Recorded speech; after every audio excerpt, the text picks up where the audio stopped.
Are there things that you want to do or achieve, but you're not quite sure if you can? That's okay, because maybe your alter ego can. That's what I want to talk about in today's episode. I want to share my top 7 tips to create your alter ego to help to build your personal brand. So grab your cup of tea and let's dive into it. Maybe you want to give better presentations. Maybe you want to show up as an elevated version of yourself in your work or in meetings or online perhaps. This is where your alter ego can help.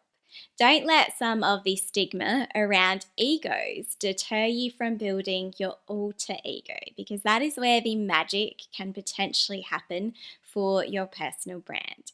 In Latin, alter ego translates to second I, and Merriam-Webster defines an alter ego as a second self or different version of oneself, such as a trusted friend or the opposite side of a personality. In my experience working as a personal brand coach, I find that a lot of people worry about excessive self-importance. But what I usually find is more of the problem is a lack of self-confidence. So couldn't we all use a second self or a trusted friend to be able to step into when we are trying to achieve the things that we want to do? This might be a yang to our yin, for example. By creating an alter ego, you allow yourself to be able to set free the superhuman powers that are already within you. Bruce Wayne had Batman, Clark Kent had Superman, and Peter Parker had Spider-Man. But it's not just fictional characters that adopt this idea of an alter ego.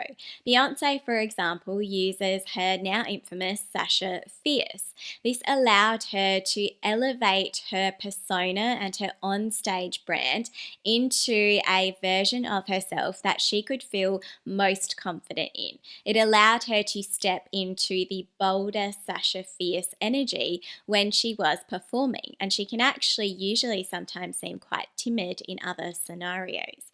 And she isn't alone in adopting an alter ego. Kobe Bryant, for example, used the Black Mamba as part of his alter ego. He developed this persona after a tumultuous period in his career. He developed his alter ego based on the deadly snake that is known for its speed and its accuracy, and this allowed him to develop his competitive edge on the basketball court. So while your ego does need to be kept in check, your alter ego could be the secret to your success, and psychologists agree. They believe that an alter ego helps with your confidence, your determination, and your performance. It might even help with any imposter syndrome that you could be feeling. It could be a way for you to fake it until you make it. So let's dive into tip number 1. Tip number 1 is to embrace your yin and yang.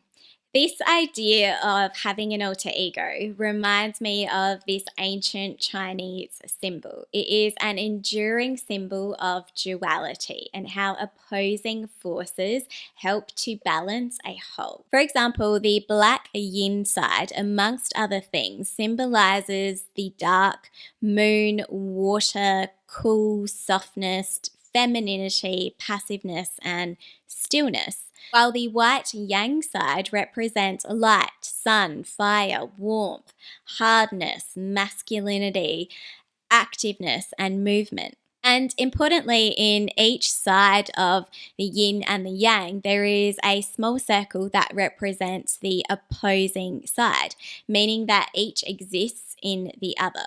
So don't see your alter ego as being this inauthentic version of your personal brand. See it as the other side of your personality, or compared to where you are most comfortable, the other side of your potential. Tip number 2 is to name your alter ego for the Batman effect. Your alter ego will need a name, and there is some science behind why. By now, you have probably realized that authenticity seems to be trending. But instead of focusing so much on an I mentality, consider referring to yourself in the third person. Psychologists tried this with a group of children. They divided the group into 3 groups of children. The group that were referring to themselves in the first person actually performed the worst out of the three groups. The second group, who were referring to themselves in the second person, performed better. And the third group, who were associating themselves with their favourite characters, such as Batman, for example, actually performed the best of all three groups. So when you think about your own alter ego, who is that person that is going to show up in presentations or on social media or at that next networking event? What is the name that you can give that person? Your legal name can be repackaged for your public personal brand. This is something that the world's biggest celebrities and creators already do. Catherine Caputa talks about this in her book, You Are the Brand. She shares several ideas about naming yourself. And I talked about what some of these were in my previous episode on rebranding yourself. But just some of my favorite takeaways as they relate to a potential name for your alter ego could be to use your middle name. Angelina Jolie Voigt, for example, became Angelina Jolie. So her middle name, Jolie, actually means pretty in French. It could be to use a quirky name. When I think of an example in this space, an obvious one is Mr. Beast. You could choose to spell your common name in an uncommon way. So for me, an example that comes to mind is the way that Gary Vaynerchuk abbreviates his name to Gary V using the spelling of V-E-E. You could hang your hat on using one name like Oprah, or you could simplify your name. Jennifer Anistonopoulos, for example, became Jennifer Aniston. Tip number 3 is to wear your Batman suit. Stepping into this superhuman version of yourself can be easier said than done. How do you just switch it on? This is where we can take the lead from our favourite superheroes who have a transition routine when they are stepping into their alter ego versions of themselves. They put on a costume that helps them to achieve those things. As a part of our daily routine, we have transition routines as well. For example, when you think about coming home from work, this might be taking off your suit jacket and transitioning into the rest of your evening. So how do you do the reverse and put on a physical thing that is going to allow you to step in to this alter ego version of yourself? Maybe it is a certain pair of glasses or a favorite tie that you have or a certain item of jewelry. Or maybe, like me, it is a certain shade of lipstick that you wear on special occasions. I first wore this particular shade of lipstick at my sister's wedding a few years ago, and my then boyfriend, now husband, absolutely adored it. And I also noticed other friends comment on it on other occasions as well.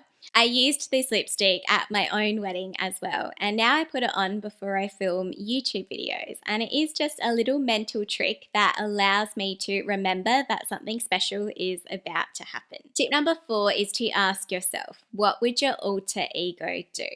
Your alter ego is much more than what you wear. It is about a mindset. This is something that Kobe understood when he developed the Black Mamba persona. He spent time articulating what the Mamba mentality was.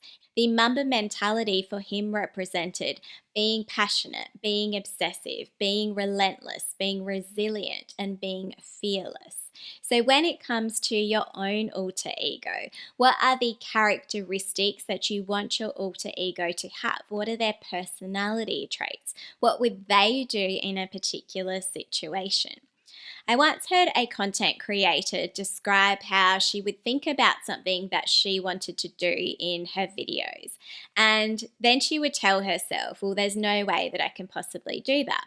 But then she would respond in her self-talk by saying, that's okay because my alter ego can.